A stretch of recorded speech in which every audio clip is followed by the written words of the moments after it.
इस वीडियो में हम 2021-22 में बीम्स फाइल को कैसे फिलअप करना है। अप्रैल में पहली फाइल, तो इस पर हम देखेंगे। ये आपकी शीट है 21-22 की। शीट नंबर 1 पे जाएंगे पहले, और शीट नंबर 1 पे सबसे पहले आप डिस्पैच नंबर लगाएंगे, HM, जो भी आपका डिस्पैच नंबर है, और यहाँ पे डेट डाल देंगे। ठीक है, उसके बाद यहाँ कुछ दिए गए हैं, इनको हमने भरना है। जूम कर लेता हूँ। तो ये हमारा है पहला डिस्ट्रिक्ट। ठीक है, डिस्ट्रिक्ट के बाद हमारा है एजुकेशनल जोन।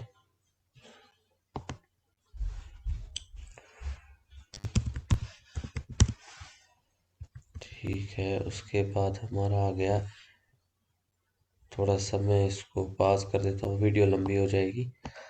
मैं ये भर के फिर नेक्स्ट चल। तो यहाँ पहुँचे हम, और यहाँ पे आपके पास एक, जब आपने डिटेल डाल दी कि डील कौन किसके साथ क्या करता है, उसके बाद कमेंट्स ऑफ वीडियो है, about completeness correctness of the information to be submitted है। उसके बाद जोनल टीम के जो मेंबर हैं उनका है, प्रिंसिपल जो होगा आपका मेंबर उसका है, और ZDO जो मेंबर होगा उसका कमेंट्स वगैरह हैं। ठीक है, फिर हेडमास्टर होगा एक, जो आपकी बजट टीम में उसके कमेंट्स होंगे, और वैसे प्रिंसिपल वैसे ही DPO के जो है, जो भी डिस्ट्रिक्ट बजट टीम में होगा उसके कमेंट्स वगैरह आपने यहाँ पे देने हैं। तो ये शीट नंबर 1 हो गया। शीट नंबर 2 पे चलते हैं। शीट नंबर 2 पे आपने सबसे पहले देखना है कि आपकी स्कीम सेकेंडरी है या एलिमेंट्री है। आपके पास अगर एलिमेंट्री नहीं है, आपके पास सेकेंडरी है, तो एलिमेंट्री को आप यहाँ से डिलीट कर सकते हो, आपके पास इसका कोई काम नहीं है। ठीक है, अगर आपके पास सपोर्ट्स के बंदे हैं तो उसके लिए आप रख सकते हो, उनके लिए जगह रख सकते हो आप। ठीक है, उसके बाद आपका समग्रा में अगर एम्प्लॉय है तो आप यहाँ पे उस पर रख सकते हो। हमारे पास कोई नहीं है तो मैं इसको यहाँ से डिलीट कर लेता। ठीक है, तो हम, मेरे पास सेकेंडरी स्कीम है, और सेकेंडरी स्कीम में अब आपके पास दिया गया है कि यहाँ से पोस्ट है। तो सबसे पहले मुझे अकाउंटेंट की ज़रूरत नहीं है। Account assistant, chief education officer, class 4 भी मेरे पास नहीं है। Driver, head assistant, head master है मेरे पास, तो यहाँ से मैं इसको रख देता हूँ। उसके बाद जूनियर असिस्टेंट मेरे पास नहीं है। लेबॉर्ट्री लेक्चरर कोई भी नहीं। लाइब्रेरियन, मास्टर है मेरे पास, तो मास्टर की भी मैं यहाँ से रख लेता हूँ, सॉरी। तो ये हमने रख दिया हेडमास्टर रमसा, मास्टर रमसा। ठीक है, फिजिकल एजुकेशन है आपके पास नहीं है तो कोई ज़रूरत नहीं। प्रिंसिपल, स्टैटिस्टिकल असिस्टेंट, यहाँ से हम चलेंगे, कोई बात नहीं। टीचर की हमारे पास है तो टीचर की हम रखेंगे, बाकियों को डिलीट कर देंगे। रोज़ को टीचर भी रख दिया हमने। टीचर ग्रेड 2, 3 भी है। RRT SS से कोई भी नहीं है। टीचर सीनियर भी कोई भी नहीं है। एनी अदर भी नहीं कोई है, तो यहाँ से इसको हम डिलीट मार सकते हैं।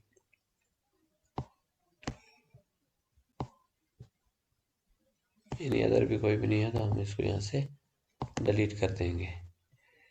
ठीक है, ये आ गया हमारे पास डाटा। अब देखना है, हमने मास्टर की 5 है तो हमने यहाँ से 5 रोज ऐड करनी है। 1 2 3 4, तो एक ऑलरेडी है हमारे पास। उसके बाद टीचर की हमारे पास 3 पोस्टें हैं, तो 2 और ऐड कर देता हूँ।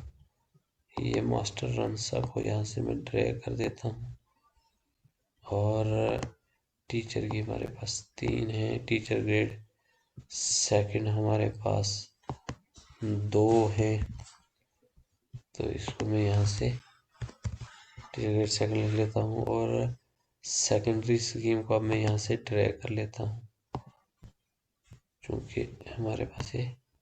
अब मैं इसको फिलअप जब तक करता हूँ, तो इसको वीडियो को पॉज कर देता हूँ। तो 3 वाला शीट जो है, इसमें आपने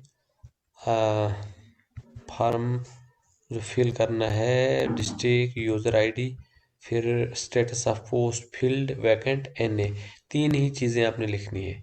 FILLED, या अगर वो वैकेंट है VACANT इसके अलावा कोई वर्ड नहीं होना चाहिए, कोई स्पेस नहीं, कोई कुछ नहीं। नंबर ऑफ पोस्ट 1 लिखना है अपने फील्ड के लिए, ठीक है, या वैकेंट या NA लिखना है। उसके बाद CPS नंबर आपको पता ही है, बहुत सारे लोग इसको कोई एक डिजिट बीच में 0 कम कर देते हैं, इसलिए इसका ध्यान रखिए 14 डिजिट होना चाहिए। उसके बाद आपने SRO के लिए 202 के लिए Y लिखना है, या फिर अगर नहीं है तो NA कर देना है आपने, ठीक। उसके बाद इंक्रीमेंट का महत्व देना है, वो आपको पता ही है। राइट Y फॉर NPS, अगर NPS है तो Y जैसे मैंने लिखा हुआ है यहाँ पे, तो अगर नहीं है तो NA कर देना है। उसके बाद HRA 8%, 16% जो भी है, तो 8% कर देना आपने। यहाँ पे डिजिग्नेशन जो आपने शीट नंबर 2 में दी थी डिजिग्नेशन, वही डिजिग्नेशन जो है शीट नंबर 3 में भी होनी चाहिए, और जो लेवल आपने पीछे 2 में दिए वही लेवल यहाँ पे भी होने चाहिए, यानी वहाँ वहाँ से कॉपी पेस्ट कर लेना, कोई स्पेस नहीं, कोई कुछ नहीं। जैसे वहाँ दिया हुआ है, जैसे लेवल -6 है तो वैसे ही आप लिखेंगे, कोई लेवल स्पेस फिर डैश फिर स्पेस फिर 6 या 5, वैसा नहीं करना है। फिर बेसिक पे एजान जो भी है 1/4/21 को, वो आप यहाँ पे डाल देंगे। DA वगैरह ऑटोमेटिक कैलकुलेट करेगा, और जो भी यहाँ पे CA वगैरह भरने की ज़रूरत है वो आप उसको खुद हाथ से भरेंगे। तो ये था 3 वाला शीट। इसमें इसमें भी 2 टेबल हैं। पहला टेबल आपने वैकेंट के फील्ड के लिए है, सॉरी, और दूसरा जो है वो है आपके लिए वैकेंट एम्प्लॉइज के लिए, ठीक है। तो ये था शीट नंबर 1, 2 एंड 3। अब 4 पे चलते हैं। 4 में जो है ये हेडवाइज आपके पास जो रिक्वायरमेंट है वो उसके लिए, जैसे लीव एनकैशमेंट का है यहाँ पे, ठीक है, लीव अकाउंट उसका देना है। अगर किसी का लीव एनकैशमेंट है तो उसकी यहाँ डिटेल आपने भरनी है। डिटेल भरने के बाद आपने उसका यहाँ पे लीव अकाउंट भी बना के देना है, ठीक है।